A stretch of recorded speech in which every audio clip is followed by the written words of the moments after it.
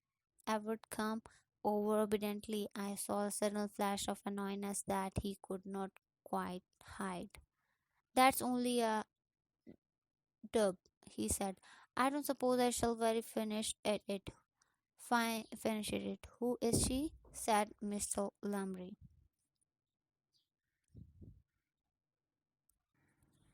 Ever was clearly unwilling to answer, and his unwillingness was as mere as ring of Mr. Lumbria, who always believes the worst on principle. A friend of mine, a Miss Jane Haworth. I will never meet her here, said Mr. Lumbria. She doesn't come to these shows. He paused a minute, then added, she's Winning's godmother. Venice was his little daughter, Agrid 5. Really? Said Mr. Lumbria. Where does she live? Patricia. A flat, really? Said Mr. Lumbria again, and then added, and what has she ever done to you? To me? To you. To make you so ruthless. Ah, that he laughed. Well, she's not a beauty. I can't make her one out of friendship, can I? You are done the opposite, said Mr. Lumbria. You were caught hold of her, affected of hers, and exaggerated it and twisted.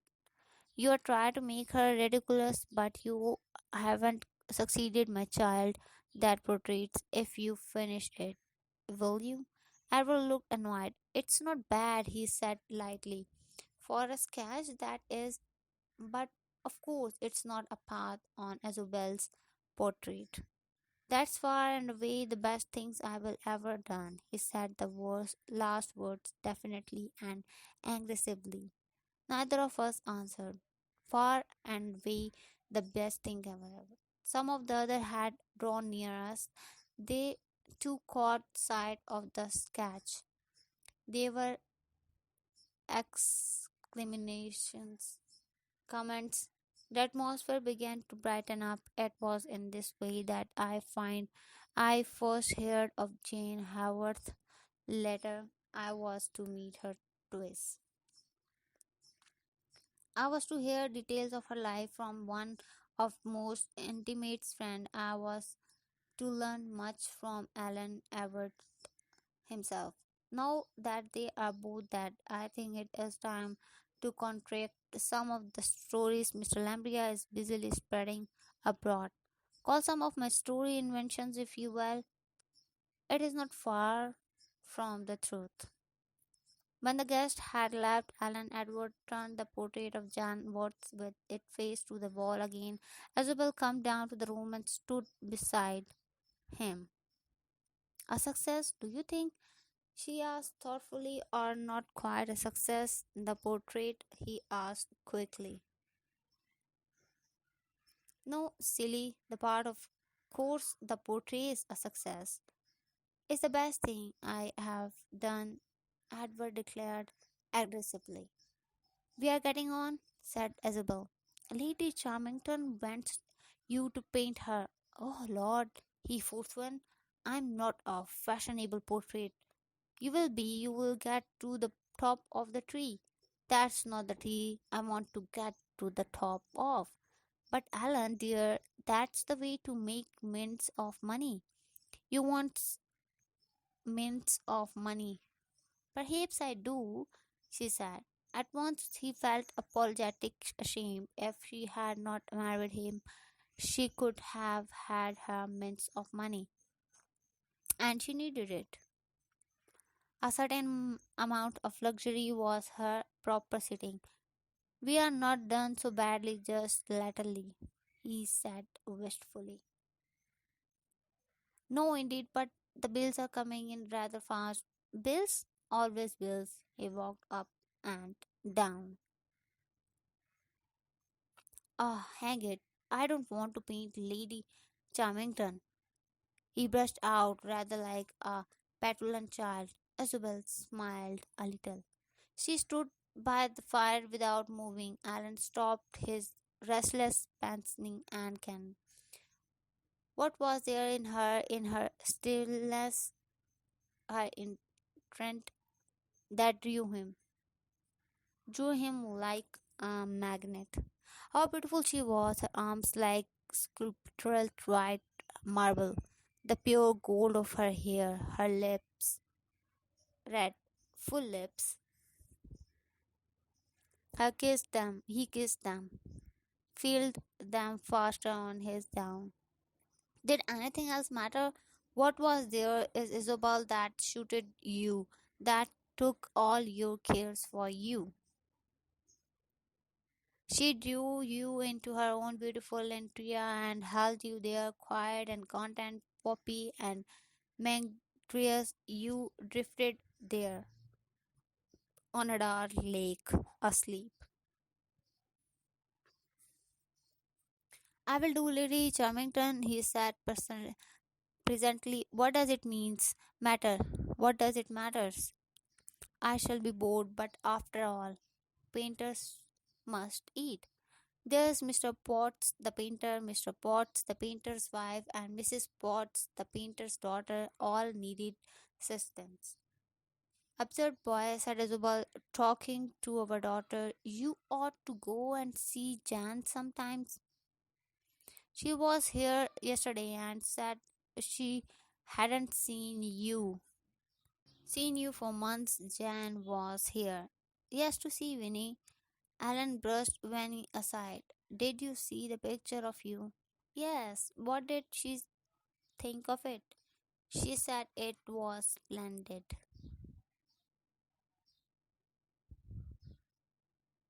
Ah, he frowned, lost in thoughts. Mr. Lambria suspects you of a guilty poison for Jan, I think, remarked Isabel. Her nose twisted a good deal. That's woman, said Alan, with deep disgust. That woman? What would not she think? She doesn't she think? Well, I don't think she. Isabel smiling. So go on and see Jane soon.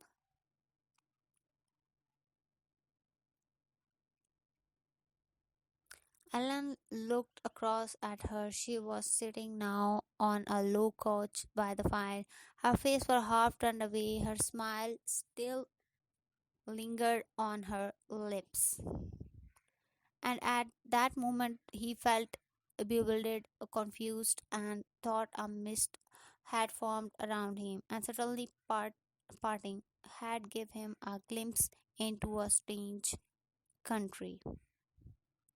Something said to him, why does she want you to go and see Jan? There's a reason. Because with Isabel there was born to be a reason. There was no impulse in Isabel, only calculation. Do you like Jane? He asked suddenly. There was no impulse in Isabel,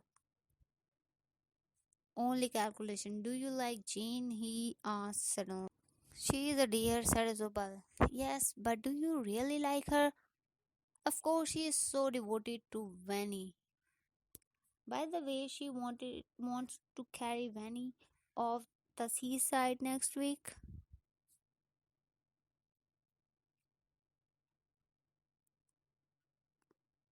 You didn't mind, do you? It will leave us free from Scotland. It will be extraordinary convenient. It could indeed be just that, extraordinary convenient. He looked across at Isabel with a sudden suspicion. Had she asked Jan? Jan was so easily imposed upon. Isabel got up and went out of the room, humming to herself. Ah, well, it didn't matter. Anyway, he would go and see Jan. Jan wouldn't live at the top of a block of mansion flats overlooking Bethesda Park. Even Everard had climbed 4 flights of the stairs and pressed the bell. He felt annoyed with Jane. Why couldn't she live somewhere more get at able when not having obtained an answer? He had pressed the bell 3 times. His annoyance had grown greater. Why couldn't she keep someone capable of answering the door? Suddenly it opened, and Jane herself stood in the doorway. She was flushed. Where's Alice? She asked Edward, without any attempt at greeting. Well, I am afraid. She's not well today. Drink, you mean? Said Edward grimly. What a pity that Jane was such an inveterate liar. I suppose that's it, said Jane reluctantly. Let me see her. He strode into the flat. Jane followed him with this disarming meekness. He found the delinquent Alice in the kitchen. There was no doubt whatever as to her condition. He followed Jan into the sitting room in grim silence. You will have to get rid of that woman, he said. I told you so before. I know you did, Alan, but I can't do that. You forget her husband's in prison where she ought to be, said Everard. How often has that woman been drunk in the 3 months you had her? Not so very many times, 3 or 4. Perhaps she gets depressed, you know. 3 or 4, 9 or 10 would be nearer the mark. How does she cook rottenly? Is she the last assistance of comfort to you in this flat? None whatever. For God's sake, get rid of her tomorrow morning and nagging a girl who is of some use. Jan looked at him. You wouldn't, said Edward gloomily, sinking into a big armchair. You are such an impossibly sentimental creature. What's this I hear about you talking Winnie to the seaside? Who suggested it? You or Isabel? Jane said very quickly. I did, of course. Jane, said Edward, if you would only learn to speak the truth, I should be quite fond of you. Sit down, and for goodness sake, don't tell any more lies for at least 10 minutes. Ah, Alan, said Jenny, and sat down. The painter exclaimed her critically for a minute or two. Mr. Lambria, that woman had been quite right.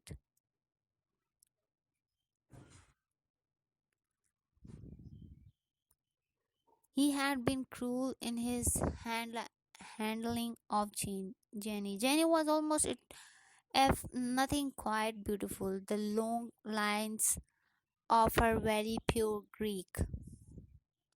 It was that eager anxiety of hers to please that made me. He had seized on that, exaggerated it, had sharpened the line of her slightly pointed chin, flung her body into an ugly pose. Why was it possible for him to be 5 minutes in the room with Jenny without feeling violent irritations against her rising up in him? Say what you would, Jenny was a dear but irritating. He was never soothing and at peace with her as he was with Isabel. As yet, Johnny was so anxious to please, so willing to agree with all he said, but alas, so transparently unable to conceal her real feelings. He looked around the room, typically Jane, some lovely things, pure gems, that piece of Patricia annual, for instance, and there is next to it an atrocity of a vase hand painted with roses. He picked the latter up. Would you be very angry, Janie, if I pitched this out of the window?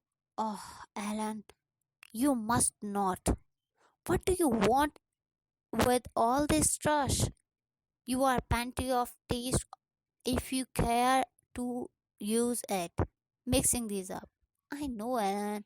It isn't that I don't know, but people give me things. That was Miss Betty's. Bought it back from Margate, and she's so poor and has to scram. And it must have cost her quite a lot for her, and she thought I would be so pleasant. I simply had to put it in a good place. Everard said nothing. He went no looking around the room. There were one or two etched things on the walls. There were also a number of photographs of babies. Babies, whatever their mothers may think, do not always photograph well. Any of Janie's friends who accurate babies hurried to send photographs of them to her, expecting these tokens to be cherished. Janie had to lay these things. Who's this little horror? Asked Everard, inspecting a bougie in addition with a squint. I have not seen him before. It's a her, said Janie. Mary Carrington's new baby. Poor Mary Carrington, said Edward. I suppose you will pretending that you like having that advocacy. In fact, squinting at you all day. Janice didn't shout out, she is a lovely baby. Mary is a very old friend of mine. Loyal Jenny, said Edward, smiling at her. So Isabel landed you with Venny, did she?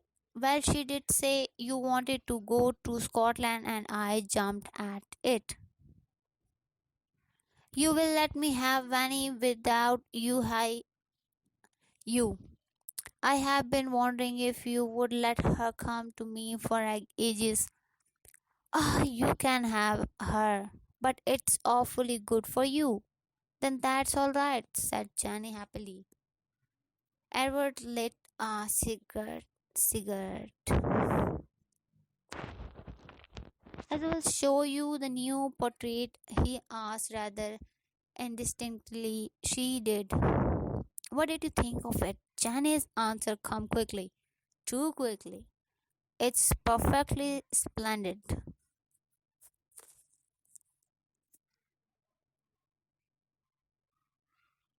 Absolutely splendid. Alan sprang suddenly to his feet, the hand that held the cigarette shook. Damn you, Jenny didn't lie to me.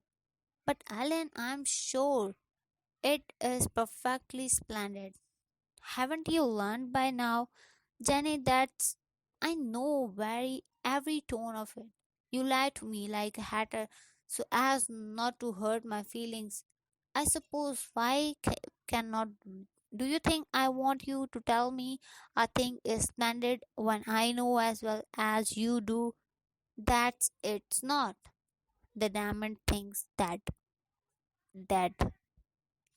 There is no life in it, nothing behind, nothing but a surface. Damned smooth surface. I have cheated myself all alone. Yes, even this afternoon. I come along to you to find out. Isabel doesn't know, but you know. You always do know. I know you do tell me it was good. You are no moral sense about that sort of things. But I can tell you. When I showed you romance, you didn't say anything at all. You held your breath and gave a sort of gasp. Alan, Arva gave her no chance to speak. Jenan was producing the fact upon him, he knew. so well. Strange that so gentle a creature could stir him to such furious anger. You think I have lost the power? Perhaps he said angrily, but I haven't. I can do work ever bit as good as romance. Better, perhaps I will show you, Jenny Woworth. He fairly rushed out of the flat. Walking rapidly, he crossed through the park and over Albert Bridge. He, he was still tingling all over the irritation and baffled rake.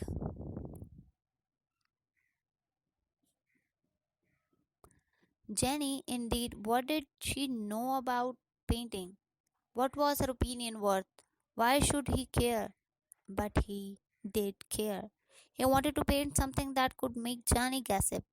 Her mouth would open just a little and her cheeks would flush red. She would look first at the picture and then at him. She wouldn't say anything at all probably. In the middle of the bridge he saw the picture he was going to paint. It come to him from now here at all, but of the blue. He saw it there in the ear or what it is had a little dingy court shoe, rather dark and misty looking. Behind the country a Jew, a small Jew with cunning eyes.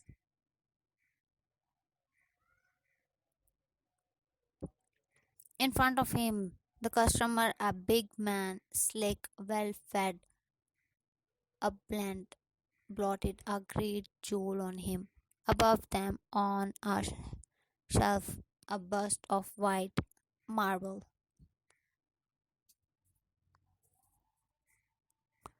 The light hair on the boy's marble face, the deathless beauty of old Greece, scornful unhealing of sail and battle. The Jew, the rich collector, the Greek boy's head, he saw them all.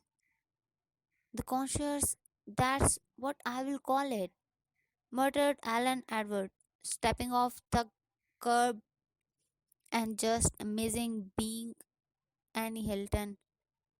Yes, the conscious, I will show Jenny.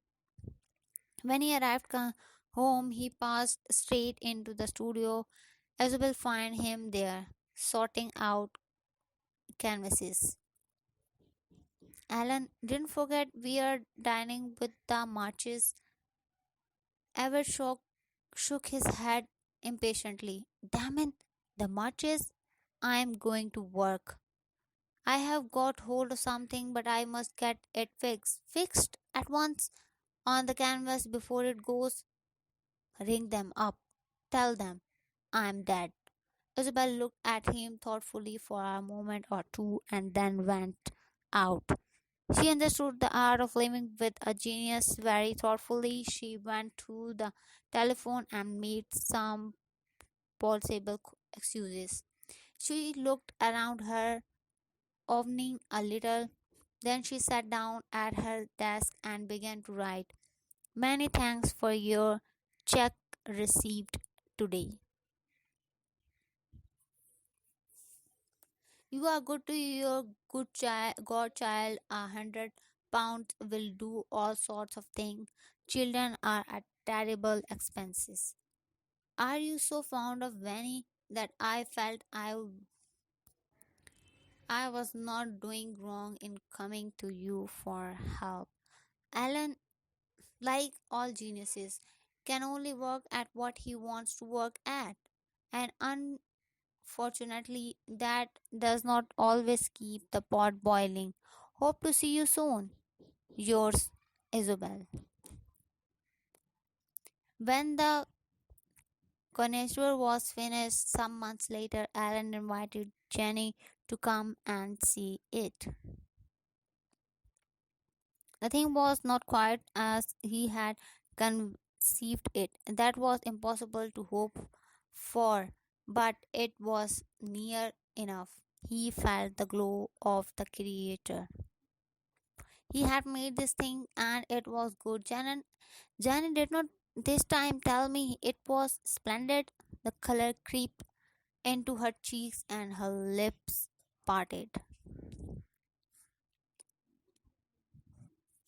She looked at Alan and he saw in her eyes that which he wished to see. Jenny knew he walked on air.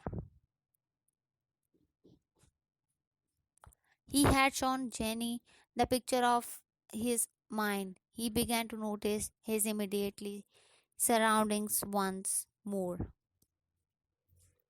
When he had benefited from her fortnight at the seaside, but it struck him that her clothes were very shabby. He said so I to Isabel. Alan, you who never notice anything. But I like children to be simply dressed. I hate them all fenced up. There is a difference between simplicity and dance and patches. Isabel said nothing, but she got Vanny a new frock.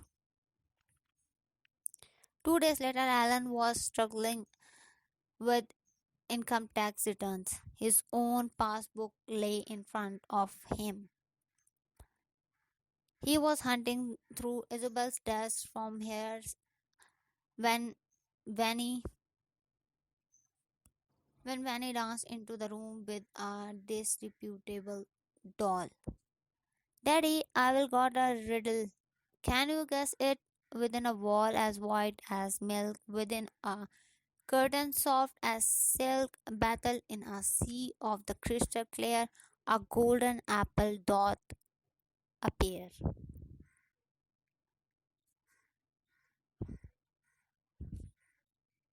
Guess what that is, your mother?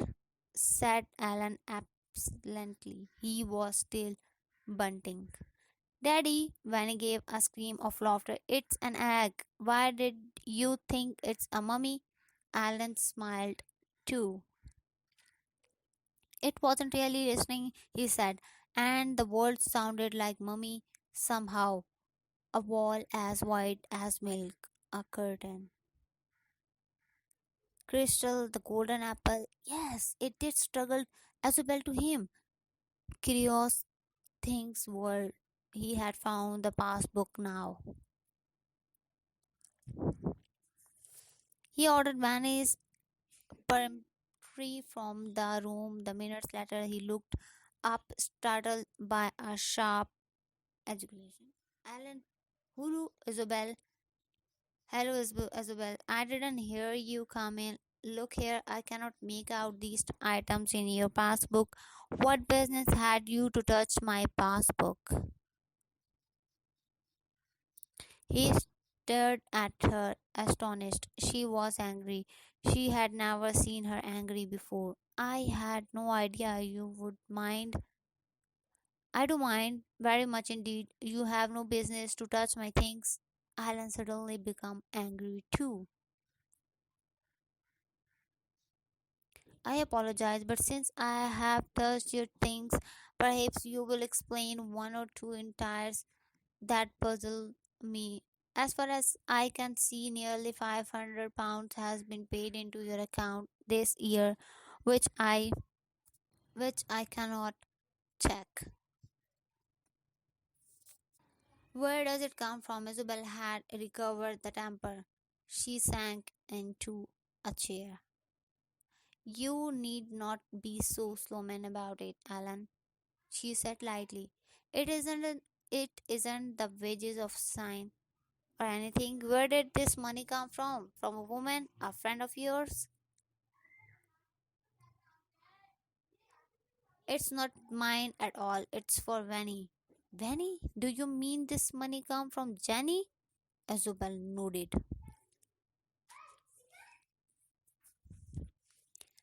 She is devoted to the child, cannot do enough for her. Yes, but surely the money have ought to have been invested for Vanny.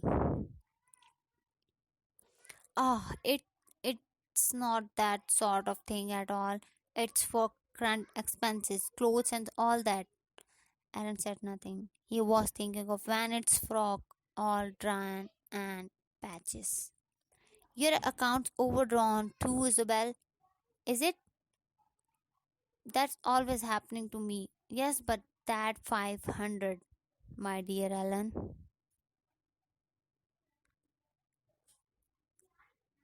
I have spent it on Benny in the way that seemed best to me. I can assure you Jenny is quite satisfied. Alan was not satisfied.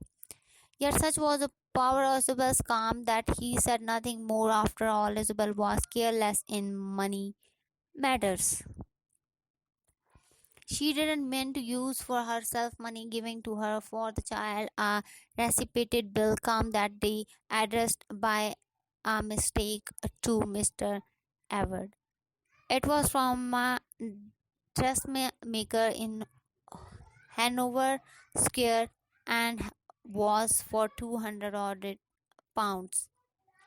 He gave it to Isabel without a word. She glanced over it, smiled, and said, "Poor boy, I suppose it seems an awful lot to you, but one really must be more or less clothed." The next day he went to see Jenny. Jenny was irritating and exclusive as usual. He wasn't to bother. When he was her good godchild, woman understood these things, man didn't. Of course, she didn't want manage to have 500 pounds worth of frocks. Would he please leave it to her and Isabel? They understood each other perfectly. Alan went away in a state of growing dissatisfaction. He knew perfectly well that he had skill that the one question he really wished to ask. He wanted to say, "Has Isabel ever asked you for money for Vanny?" He didn't say it because he was afraid that Johnny might not lie well enough to him deceive him. But he was worried. Johnny was poor. He knew she was poor. She must not denude herself. He made up his mind to speak to Isabel. Isabel was calm and recurring of course she wouldn't let Jenny spend more than she could afford. A month later, Janet died. It was influenced, followed by Pennonium. She made Alan Edward her executor and left all she had to Vanny. But it wasn't very much. It was Alan's task to go through Janice's papers. She left a record that had was clear to follow and humor evidence of acts of kindness, begging, begging letters, grateful letters. And lastly, he found her dearly with it was a scrap of paper to be ready after my death by Alan Edward. He has often reproached with me with not speaking the truth. The truth is all here. So he come to know at last finding the one place here Jenny had read. To be honest, it was a record very simple and unforced of her love for him. There was little sentiments about it, no fine language, but there was no blanking of facts. "I know you are often irritated by me," she had written. "Everything I do or say seems to make you angry sometimes. I do not know why this should be, for I try so hard to please you, but I do believe, all the same, that I mean something real to you. One isn't angry with the people who don't care." It was not Janice's fault that Alan found other matters. Janie was loyal, but she was also untidy. She filled her drawers too full. She had shortly before her death burned carefully all Isabel's letter. The one Alan found was wedged behind a drawer. When he had read it, the meaning of the certain cabalistic sign on the counterfoils, of Janet's checkbook became clear to him. In this practical letter, Isabel had hardly trouble to keep up the pretense of the money being required for Winnie. Ellen sat in front of the desk, staring with unseeing eyes out of the window of a long time.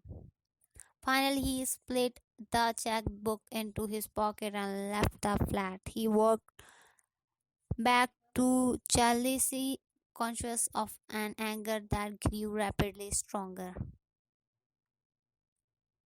Isabel was now out when he got back, and he was sorry he had so clearly in his mind that what he wanted.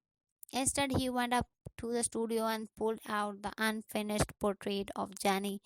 He sat in it on an easel near the portrait of Isobel in pink satin.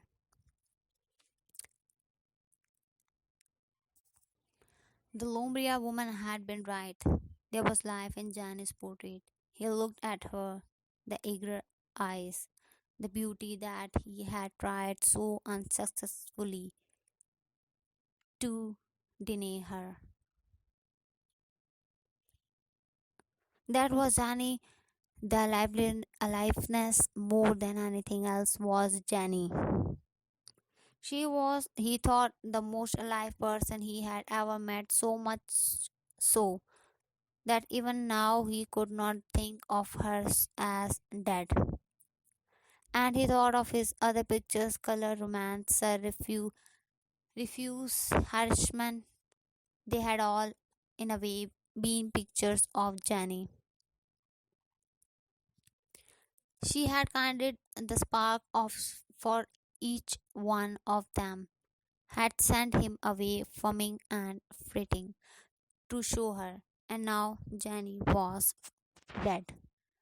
Would he ever painting a real picture again? He looked again at the eager face on the canvas. Perhaps Jenny wasn't very far away. A sound made him wheel round. Isabel had come into the studio. She was dressed for dinner in a straight white gown that showed up the pure gold of her hair. She stopped dead and checked the words on her lips, eyeing him warily. She went over to the divan and sat down. She had our appearance of calm. She had her appearance of calm. Alan looked the checkbook from his pocket. I have been going through Janice's paper. Yes, he tried to imitate her calm, to keep his voice from shaking.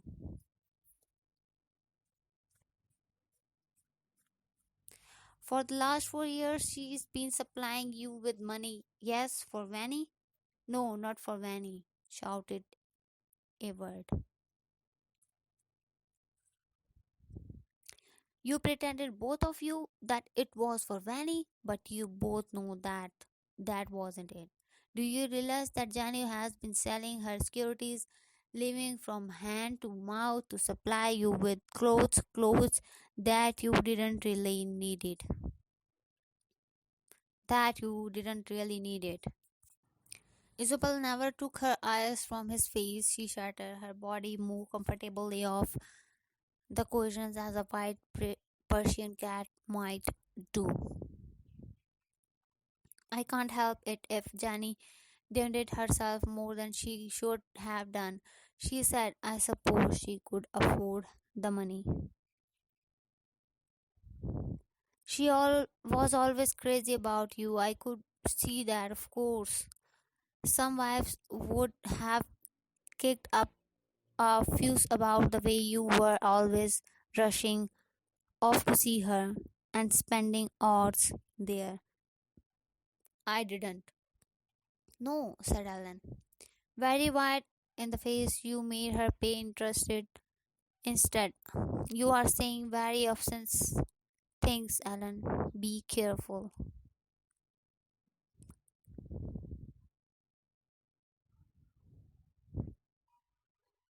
Aren't they true? They Why did you find it so easy to get money out of Jenny? Not for love of me, certainly. It must have been for love of you. That's just what it was, said Alan simply.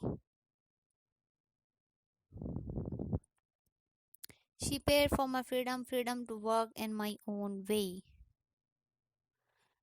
So long as you had a sufficiency of money, you had leave me alone, not begged me to paint crowd of awful women, Isobel said. Well, cried Ellen angrily. Her coldness infuriated him. Isabel was looked at the floor. Presently she raised her head and said quietly, "Come here, Ellen."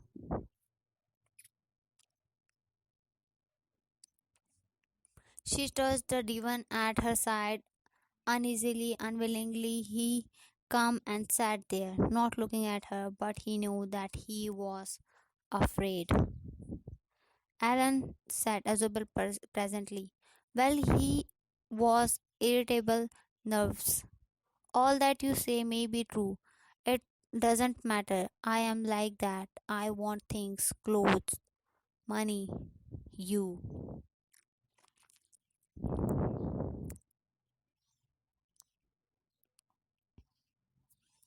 Janice, dad, Alan. What do you mean? Janice, dad. You belong to me altogether now. You never did before. Not quite. He looked at her, saw the light in her eyes, possessive, was revolted, yet fascinated. Now you shall be all mine.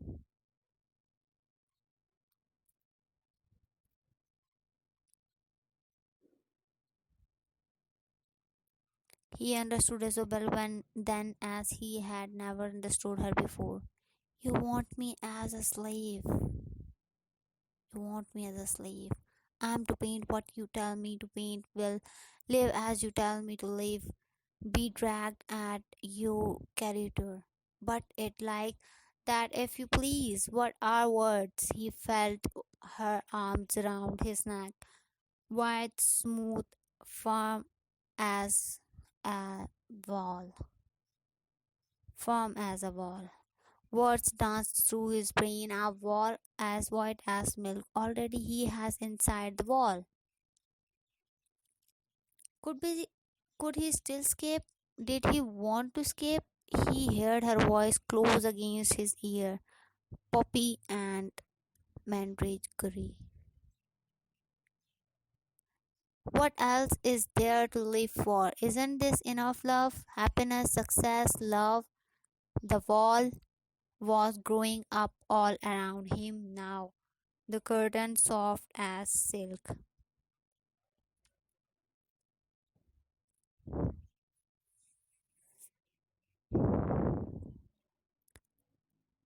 The curtain wrapping him around, stifling him a little, but so soft, so sweet. Now they were drifting together at peace out on the crystal sea. The wall was very high now, shouting out all these little things, those dangerous, disturbing things that hurt, that always hurt. The light faded on the Janice picture. The end of Within a Wall.